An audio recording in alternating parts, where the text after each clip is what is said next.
Gruesome Magazine.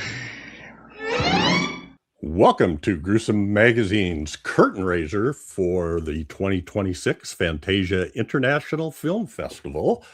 I am joined here by Joseph Perry. How you doing, Joseph? I'm doing pretty well, Jeff. How about yourself, my friend?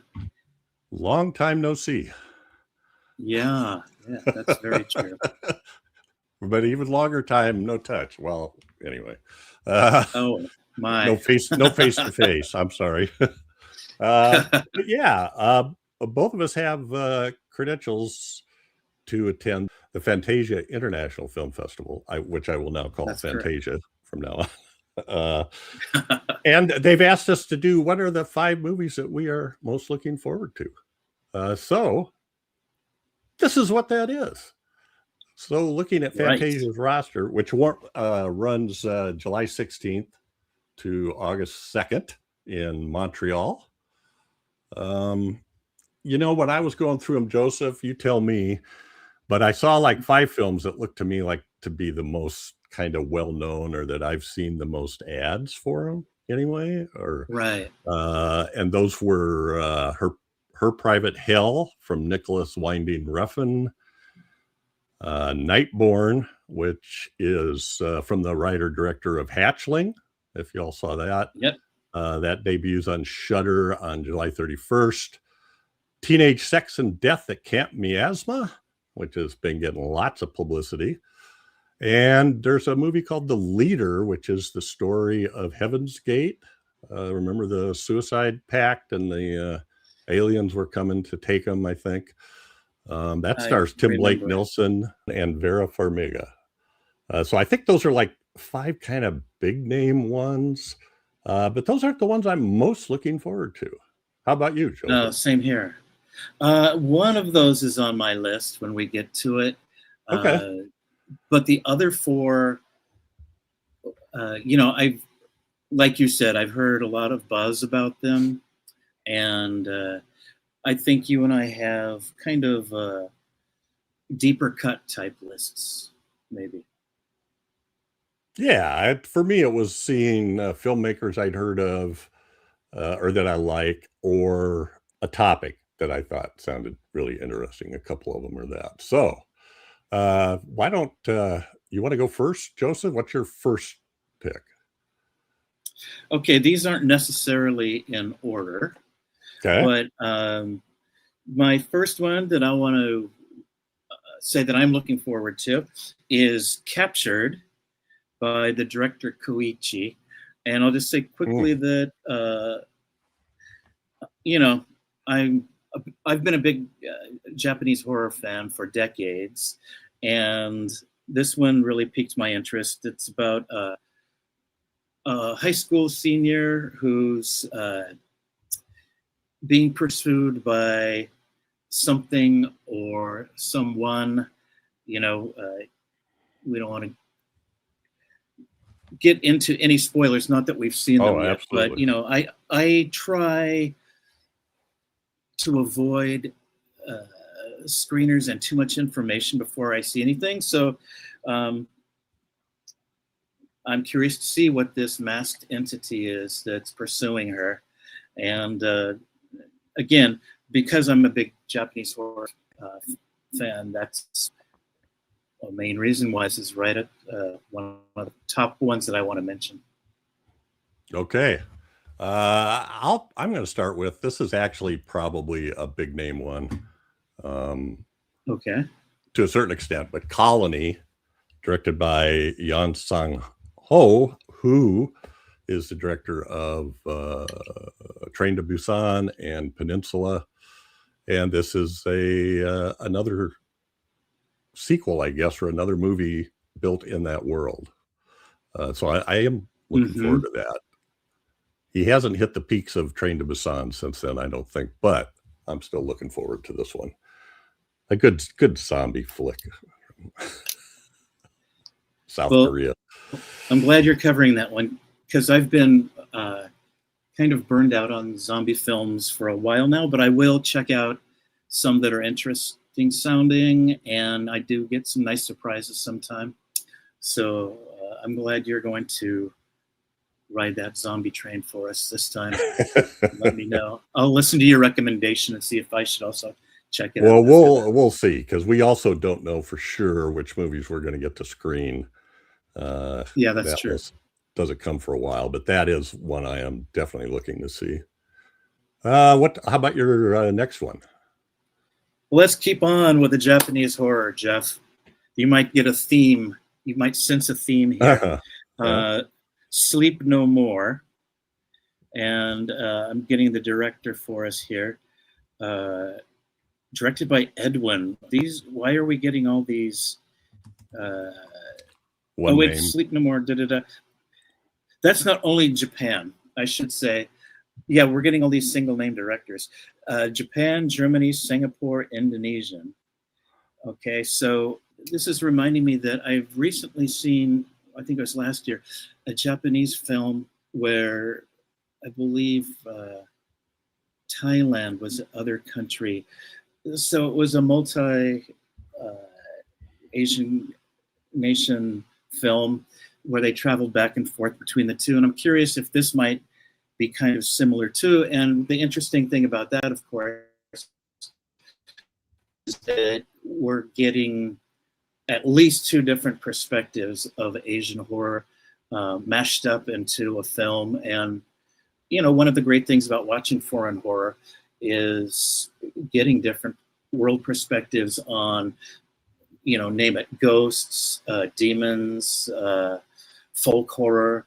So I'm really looking forward to see what Sleep No More has in mind or in store for us. Yeah. I see the director is Indonesian. Okay. But the first country listed is Japan. So, but that just means, several countries got involved with that. What's next on your list? For me, my next one, again, in no particular order, is Los Vampiros, which, as best as I could tell, is a fictionalized film about the making of the Spanish version of Dracula in 1931, the one that was filmed overnight while the American cast could work during the day. So I just thought that looked really interesting. The trailer was good. I see one of the people that stars is Henry Ian Cusick, who people should know from Lost. I just thought that was an interesting story. Sort of like the one about with Willem Dafoe and I forget who all else. Right. No. Anyway. The Nosferatu takeoff, right? Yeah. Right. It seems to be fictionalized and it sounds like a lot of fun. So my third one, you might be surprised again, is from Japan. This one is called Village of Eight Gravestones. And I think, Jeff, you personally know what a folk horror aficionado I am. Yep.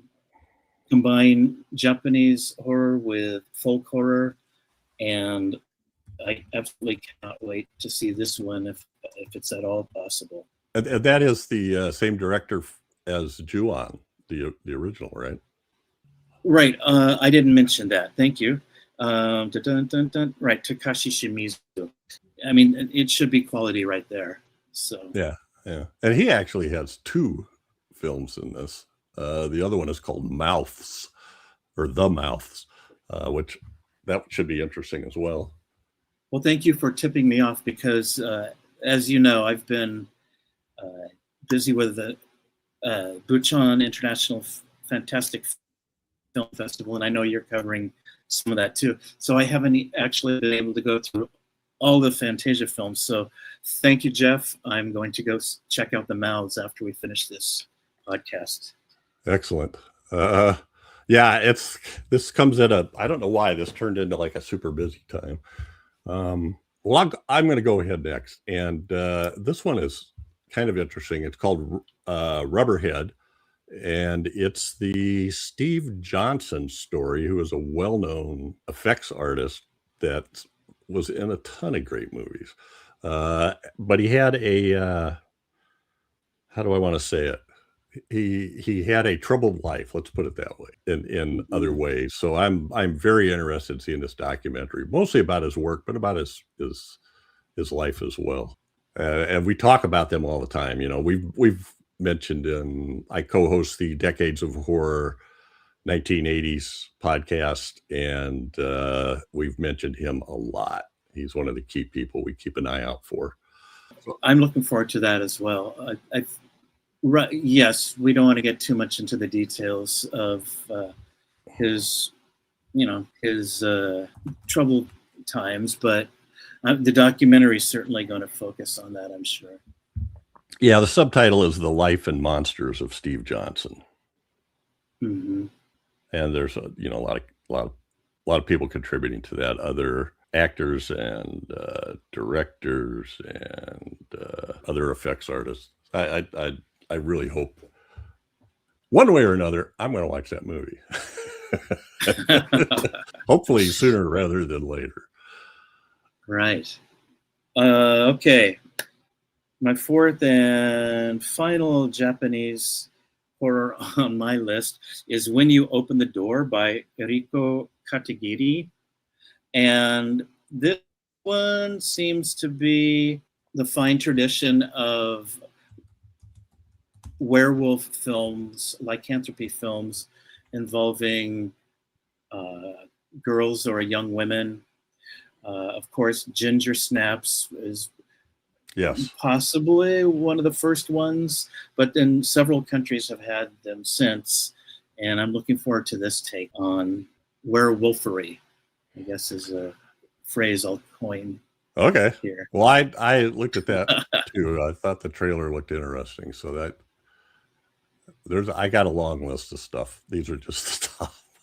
Yes, these are the five, right, that really tickle our fancy the most.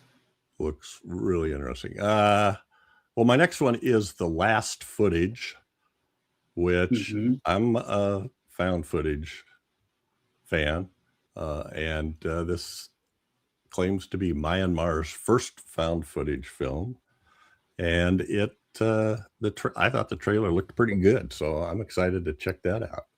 Again, I like seeing the other cultures and other mythologies and folklore and religions and things that enter into the international films. Found footage can be a gamble, but it's always worth a try, right? Because there have been some very innovative found footage films over the years, and to be Myanmar's first found footage horror, you have to take a look at that if you're interested in either foreign horror or found footage at all. All right, we're going to travel elsewhere for my fifth film. This is a co-production from the UK, France, Finland, and Lithuania. Okay, and this is NIGHTBORN from Hanna Bergholm. Okay, and as you mentioned, Jeff, we know her from Hatton, which I enjoyed when it was on its film festival run. Yeah, it showed here on Hulu, I think, but this NIGHTBORN is going to be on Shudder. Okay. At the end of the month. I think it's really, you and I have been covering festivals for some time now, and I'm sure you remember the days when, well, of course, some films never make it to wide release, but you used to have to wait like a year before something would hit cinemas or streaming. And now, so often, we're hearing about these potentially hot properties that are getting released like the same month as they're premiered at a festival. So I think that's really great for horror fans, because I remember, back a few years ago, several years ago, people would bemoan the fact that I'll never get to be able to see this film that you guys are, praising so much. So, yeah, glad to see that Shudder's picking up a lot of these, and quickly. So, not just Shudder, but other outlets as well. Right. I remember the days when you used to do recaps of ByFan and Fantasia on Horror News Radio. And in particular, ByFan I'd write those movies down, and it might be 2 years before they showed up in the U.S. Mm-hmm, right. I had to Right. put them in the electronic file to check periodically. All right. My last one out of the 5 to look forward to. I guess I'm actually doing 6. How did I manage that? Oh, well. Trauma or Bonus. Monsters All from Larry Fessenden. Now, I'm a fan of Larry Fessenden, but in particular, the movies that he produces and directs always have an interesting take, I think. Yes. So I'm excited about this one. I've liked his previous films, and I feel like even going back to some of his early ones, I think they're all worth watching. So that's another one I'd like to see. I'm really looking forward to that. Same here. I'd really like to see that one too. It sounds like, remember the old Universal monster mashes? And this sounds like Fessenden's version of that. So that should be really interesting. I was going to say a blast, and it probably will be, but I'm sure it's going to have its certain amount of weight to it, darkness and weight to it as well. A writer investigating her town's dark past for a newspaper article stirs up fears about lurking monsters.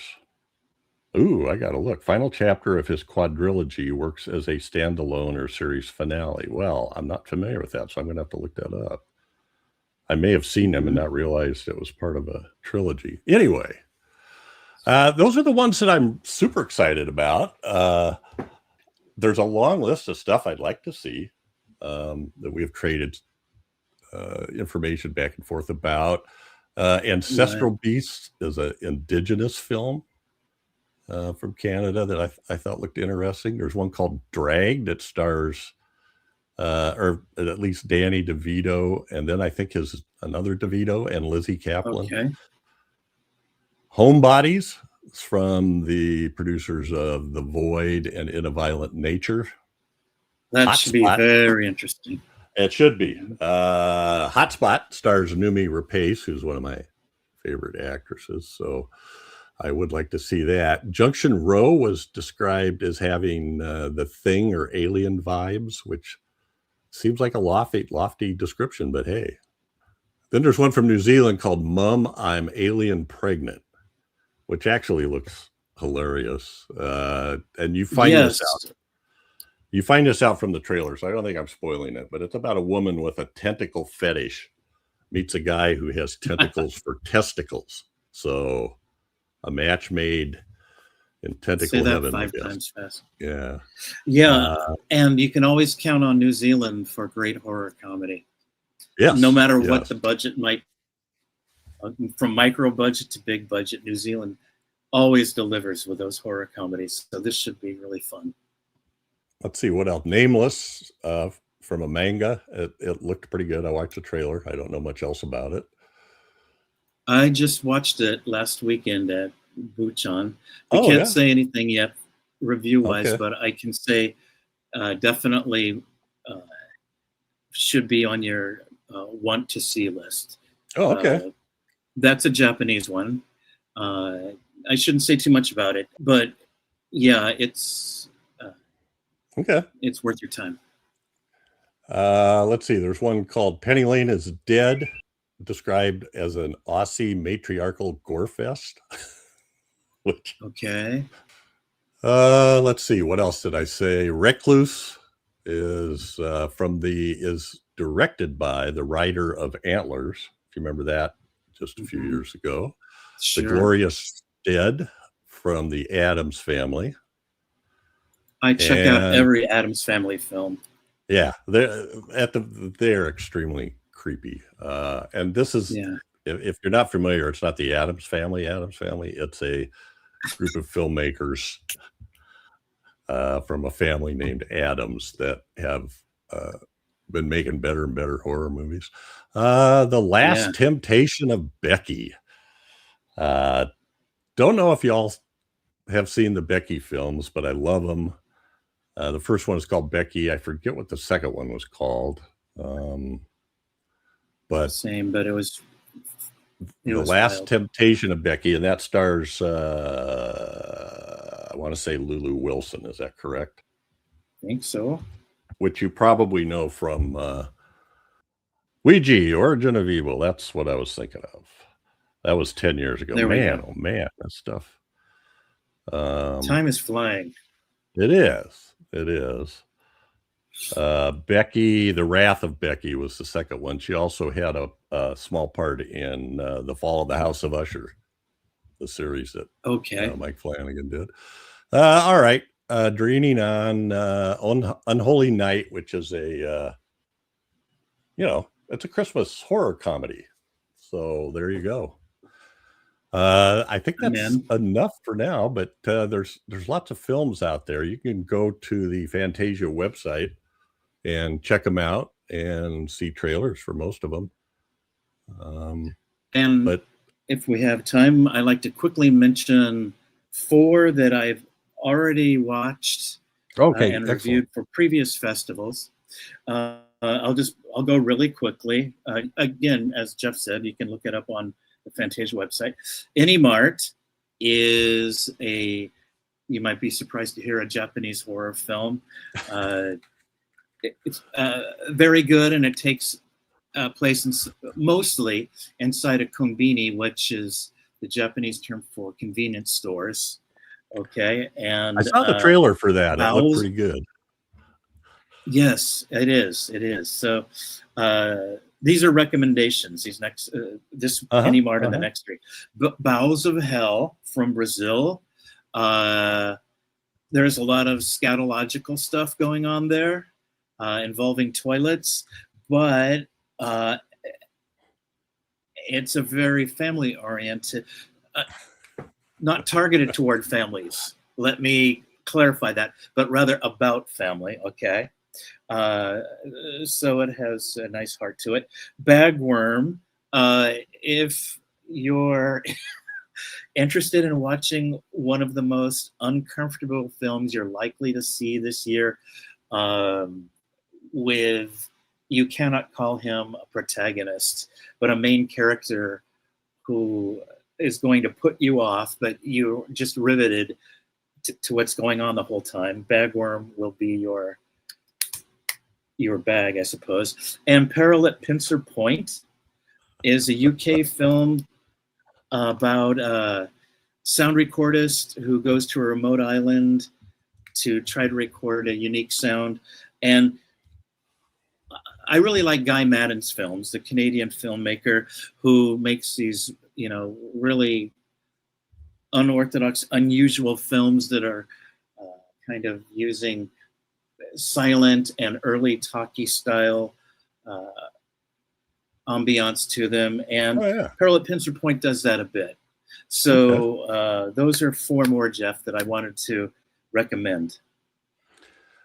I have, I've always watched as many of your recommendations as I could find, knowing that some would blow me away and some, at worst, I could always say they were interesting.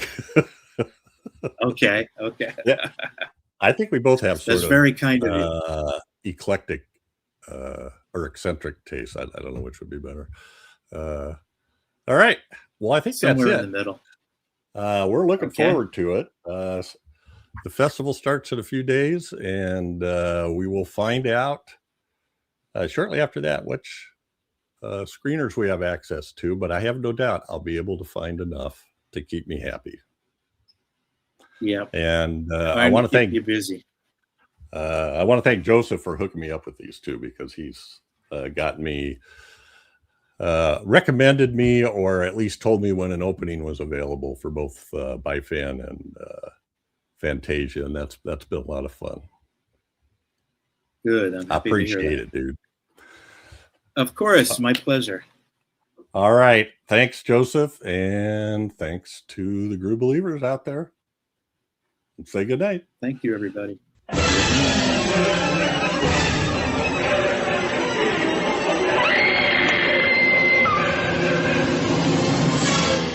Gruesome Magazine. Fantasy.